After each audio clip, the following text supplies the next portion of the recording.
தமிழகத்தில் தென்மேற்கு பருவமழை மற்றும் அதன் தாக்கம் குறித்து தனியார் வானிலை ஆய்வாளர் பிரதீப் ஜான் சத்தியம் தொலைக்காட்சிக்கு அளித்த சிறப்பு பேட்டியை காணலாம். சென்னையில் கடந்த சில நாட்களாகவே மாலை மற்றும் இரவு நேரங்களில் தொடர்ச்சியாக இந்த பருவமழை பெய்து வருது. இந்த மழை பெய்வதற்கான காரணம் என்ன? இது காரணம் நம்ம வெப்பசலன மழை தான் சொல்லணும். ஸோ காலை நேரத்தில் நமக்கு பார்த்தீங்கன்னா வெயில் நமக்கு சுளீர்னு ஒரு வெயில் அடித்து மாலை நேரத்தில் நமக்கு அந்த கடல் காற்று உள்ளே செல்லும் போது மேகங்கள்லாம் நமக்கு வரும்போது அதோட ஒரு இன்ட்ராக்ஷன் ஆகும்போது பர்டிகுலராக அந்த ஃபேவரபிள் ஸ்பாட்டுன்னு நம்ம சொல்கிறது அந்த சென்னை, காஞ்சிபுரம், செங்கல்பட்டு, திருவள்ளூர். ஸோ இந்த வட மாவட்டங்களில் நம்ம தொடர்ச்சியாக மழை பெய்து பார்க்குறோம். இன்றும் அதுக்கான வாய்ப்பு இருக்கிறது. மற்ற மாவட்டங்களில் உள் மாவட்டங்களாக இருக்கட்டும், தென் மாவட்டங்களில் பெரிய மழைக்கான வாய்ப்பு கிடையாது. ஆங்காங்கே ஏதாவது ஒரு சில மலைகள் பெய்யலாமே தவிர பெரிய மழை இருக்கிறதுக்கான வாய்ப்பு கிடையாது. ஸோ தொடர்ச்சியாக இன்னைக்கும் அந்த மழை இருக்குன்னு எதிர்பார்க்குறோம். ஸோ ரொம்ப அந்த ஆக்டிவ் ஃபேஸ் ஆஃப் மான்சூன் இன்னும் நம்ம இந்த இடிமின்னல் வெப்பசலன மழை அதிகமாக இருக்கிறதுக்கான வாய்ப்பும் ரொம்ப கம்மி தான். ஸோ வருகின்ற நாட்களில் நம்ம பெருசாக எதிர்பார்க்கல.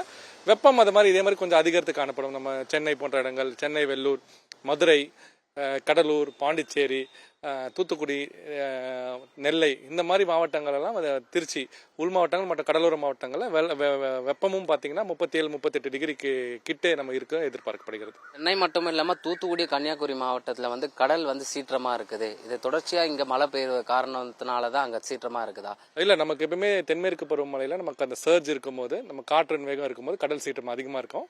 ஸோ அந்த ஒரு தாக்கத்தில் தான் நான் பார்த்தீங்கன்னா கடல் சீற்றம் அங்கே அதிகமாக இருக்கு பார்க்குறோம். அங்கேயும் இங்கேயும் அதுக்கும் எந்த ஒரு சம்மந்தமே கிடையாது. நமக்கு நம்ம வட தமிழகத்தை பொறுத்த வரைக்கும் அந்த காஞ்சிபுரம், ராணிப்பேட்டை இந்த மாவட்டங்கள்லாம் பொறுத்த வரைக்குமே, சென்னை போன்ற மாவட்டங்கள்லாம் பொறுத்த வரைக்குமே நமக்கு அது ஒரு வெப்பசலன மழை தான். அது மான்சூனுக்கும் அதுக்கும் ஒரு சம்பந்தம் இல்லாத மழை. இப்போ நீங்கள் வால்பாறையில், நீங்கள் பாண்டலூர், கூடலூர் பகுதியில் உள்ள நீலகிரி மாவட்டம், வால்பாறை இங்கெல்லாம் தொடர்ச்சி, கன்னியாகுமரியில் சில பகுதிகள் இங்கெல்லாம் பார்த்தீங்கன்னா தொடர்ச்சியாக மேல் பண்ணுறது அவங்களுக்கு அந்த மான்சூன் மலைகள் தொடர்ந்து காலை நேரத்துலேருந்தே மழை பெய்ய தொடங்கி வரும். அந்த மாதிரி மழை நமக்கு இப்படி கிடையாது.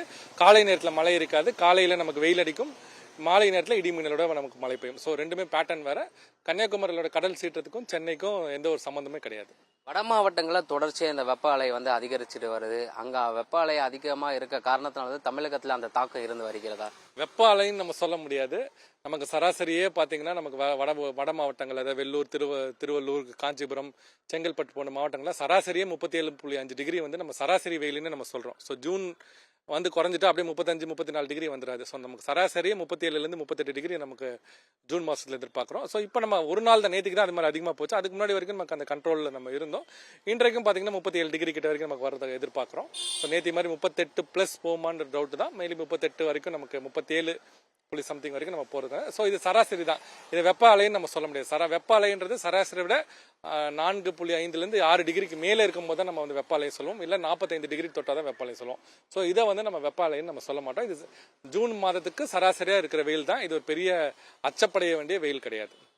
தொடர்ச்சியாக நம்ம கேரளாவில் பார்த்தோம்னா தென்மேற்கு பருவமழை தொடங்கியிருக்கு. தமிழகத்தில் எப்போ பருவமழை தொடங்க வாய்ப்பு இருக்கு? ஏன்னா கடந்த வாரம் வெள்ளிக்கிழமை தென்மேற்கு பருவமழை தமிழகத்தில் தொடங்க இருப்பதா சென்னை வானிலை ஆய்வு மையம் தகவல் தெரிவிச்சிருக்காங்க.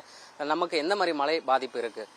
முன்னாடி நம்ம சொல்லியிருக்கோம், தென்மேற்கு பருவமழை பொறுத்த வரைக்கும் அது 3 அதாவது நம்ம நீலகிரி மாவட்டம் சில பகுதிகள், அதே மாதிரி நமக்கு வால்பாறை மாவட்டம் பகுதி, கோயம்புத்தூர்ல வால்பாறை பகுதி, கன்னியாகுமரி. ஸோ இந்த 3-4 இடங்களில் விட்டா மற்ற எல்லா இடத்துலையுமே நமக்கு வெப்பசலன மழை தான். நம்ம தென்மேற்கு பருவமழை லைன், அந்த மான்சூனோட ஆக்சிஸ்ன்னு வாங்க, மான்சூன் ட்ரஃப்னு வாங்க, அது அப்படியே மேல் நோக்கி சென்று கொண்டே இருக்கும். ஸோ அதை வச்சுட்டு அது வந்துருச்சுன்னா உடனே மழை நமக்கு வந்துடும். அன்னைக்கு பயங்கரமான மழை கொட்டி தீர்த்துடும். இது வடகிழக்கு பருவமழை மாதிரி அந்த மாதிரி கிடையாது நம்மளை பொறுத்த வரைக்கும். ஸோ இந்த மற்ற அந்த 3 இடங்கள், நீலகிரி மாவட்டம், வால்பாறை மற்றும் கன்னியாகுமரி தவிர மற்ற எல்லா இடங்களே வெயில் அடிக்கும். ஸோ அதுக்கும் நமக்கும் அந்த மான்சூன் தொடங்குறதுக்கும் இதுக்கும் எந்த ஒரு டைரக்ட் சிக்னிஃபிகன்ஸ் கிடையாது. நமக்கு பொறுத்த வரைக்கும் சேம் பேட்டர்ன் தான். அடுத்த 4 மாதத்துக்கு இதே தான். காலையில் வெயில் அடிக்கும், இரவு நேரத்தில் நமக்கு சாதகமாக இருந்தால் அந்த இடத்துல நமக்கு மழை பெய்யும், இல்லைன்னா வறண்ட வானிலை காணப்படும். ஸோ இந்த மாதிரி ஒரு பேட்டர்னில் தான் நமக்கு பெய்யும். சம்டைம்ஸ் நமக்கு ஏதாவது ஒரு மேலடுக்கு சொல்லிச்சு, அது மாதிரி நம்ம தமிழகத்துக்கு பிரேக் மான்சூன் பீரியட்னு நம்ம சொல்லுவோம். அந்த மாதிரி பிரேக் மான்சூன் பீரியட் வரும்போது நமக்கு மேற்கு தொடர்ச்சி மலை பகுதியில் அங்கே மழை குறைந்து விடும். இங்கே நமக்கு ஏதாவது மேலடுக்கு சொல்லிச்சு உருவாகும். அந்த நேரத்தில் நமக்கு மழை உருவாகிறதுக்கு வாய்ப்பு இருக்குது. மற்றபடி நமக்கு இதே வெப்பசலன மழை தொடர்ந்து இதே மாதிரி தான் அடுத்த 4 மாதம் பேட்டர்ன் தொடரும். ஸோ அதனால வெப்ப அலை இதுக்கு அப்படின்னா நம்ம அச்சப்பட தேவையில்லை.